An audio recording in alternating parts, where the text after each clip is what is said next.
তিনতলা বাড়ি আছে, তবু আবাস যোজনার তালিকায় নাম। পূর্ব মেদিনীপুরের তমলুকের এক পান আড়তদারের প্রসাদ প্রমাণ তিনতলা বাড়ি থাকা সত্ত্বেও আবাস যোজনার তালিকায় তার নামকে ঘিরে চাঞ্চল্য ছড়ালো। তমলুকের গণপতিনগরের এই পান ব্যবসায়ীর নাম অভিজিৎ মণ্ডল।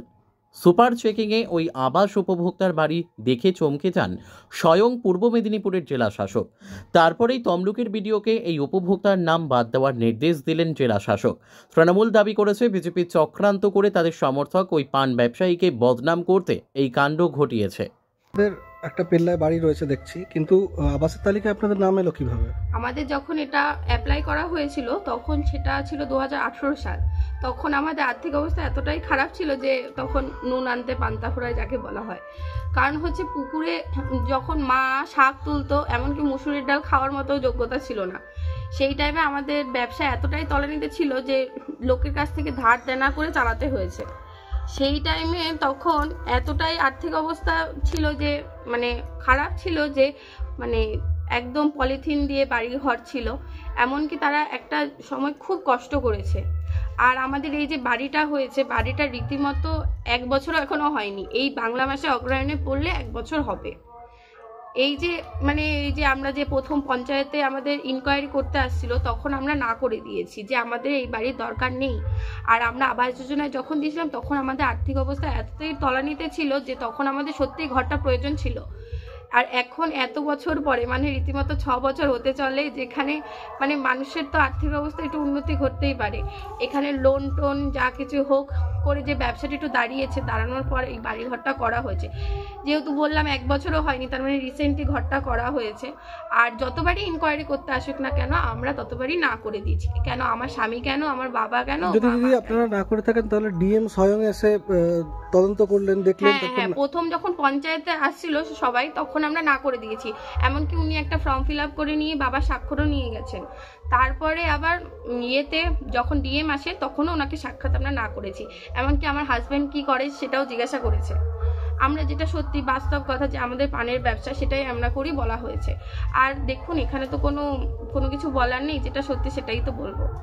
এই ছোট বাড়ি ছিল, এরকম টালি দিবা, এই পেপার টেপার দিবা, ঘেরা। আপনারা অ্যাপ্লাই করেছিলেন তো?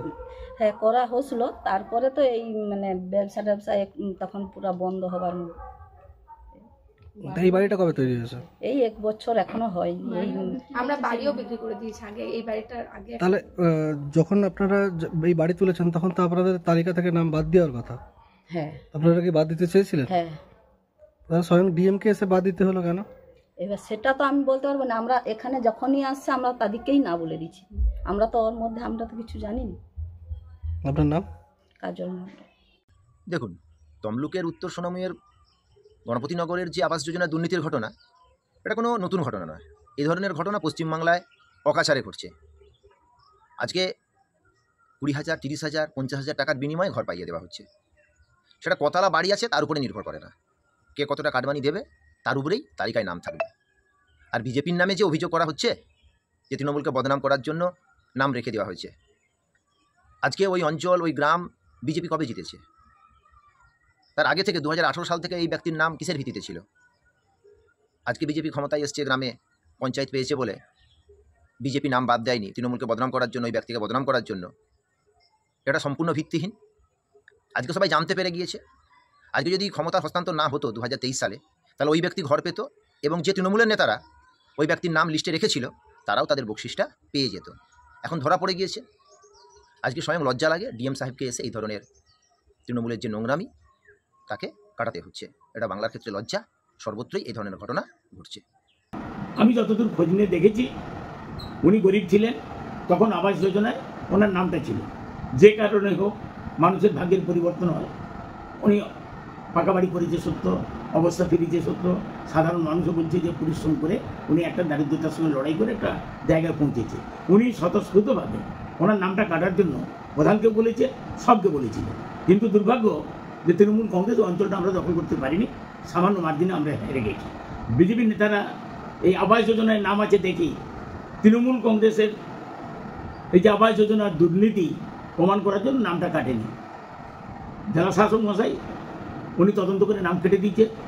কিন্তু নেত্রী মমতা বন্দ্যোপাধ্যায় দ্বার্থহীন ভাষায় ঘোষণা করেছে কড়াভাবে আবাস যোজনার তালিকা যাচাই করতে হবে, সত্যিকারের উপভোক্তা সে ঘর পাক, এতটুকু কোনো যেন না বেনিয়ম হয়, কোনো ভুলকে বরদাস্ত করা হবে না। কিন্তু সারা বাংলার মানুষের কাছে বার্তা দিয়েছে, কিন্তু নতুন কিছু নেই। এর জন্য এত হইচই কেন বিজেপির, এত সাধু আর এত চেষ্টা কেন? আপনার নাম? আমার নাম চিত্তরঞ্জন মাইতি, আমি তমলুক সাংগঠনিক জেলা তৃণমূল কংগ্রেসের চেয়ারম্যান।